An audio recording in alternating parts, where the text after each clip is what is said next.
আমি রয়েছি গাজীপুরের চান্দনা চৌরাস্তা এলাকার মসজিদ মার্কেটে। আসাদুজ্জামান তুহিন, প্রতিদিনের কাগজের ব্যুরো চিফ। তো আজকে ও আমার একটা ফোন করার পরে আমি অফিসে আর ওর অফিসে আলাদা হওয়ানে আমার ফোন দিছে, শামীম ভাই কই আপনি? আমি বলছি আমি অফিসে আছি। কয় আচ্ছা ঠিক আছে, নামবেন বাইরেবেন? আমি বলছি মোবাইলে চার্জ দিতেছি। কয় আচ্ছা ঠিক আছে। এইটুকু করার পরে সে কাইটা দিছে, সে নাইমে আমার অফিসে গেছে।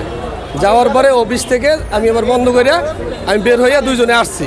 আসার পরে এই জায়গায় রাস্তার মাথায় ও আর আমি একসাথে আসতেছি। এর মধ্যেই মহিলা আর কয়েকটা ছেলে একজনরে ধাওয়ানি মারছে। সে 7-8 গায়ে ধাওয়ানি দেওয়ানে সে ওই দৌড় দিছে, যখন স্যান বাইর করছে ওই ছেলেটা তো বাঁচার লাগে দৌড় দিছে। তখন ও আমার কাছেই, ও হঠাৎ করে পিছ দিয়ে দৌড় দিল। ও আমার মোবাইল বাইর করছে, বুঝতে পারছেন? তো মোবাইল বের করে তখন আমি ওরা খুঁজতেছি কই গেল, সব আলজল লেগে গেছে গা, যে কী ব্যাপার ঘুমনে কী হইলো, কেরা ওই যে স্যান ধাওয়াইতেছে। আমি পিছে দৌড় পারি, এদিকে দৌড় পারি।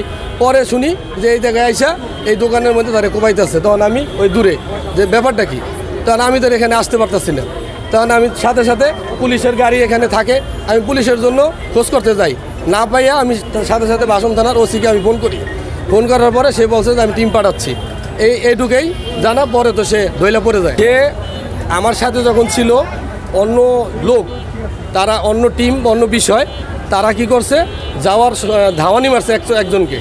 ধাওয়ানি মারলেই তখন তো লোকজন চিলাচিলি লাভ দিয়ে উঠছে। তো ও পিছ দিয়ে দৌড় দিচ্ছে।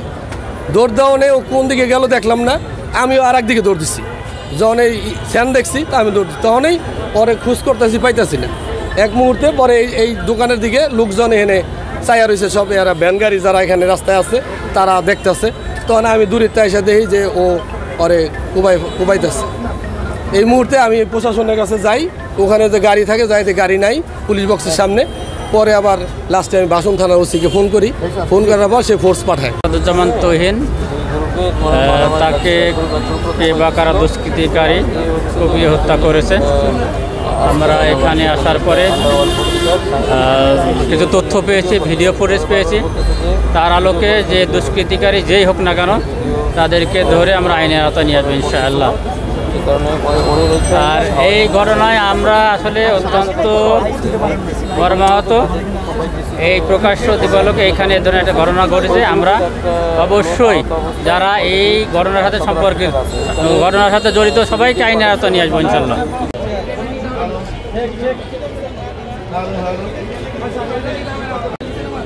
ভাই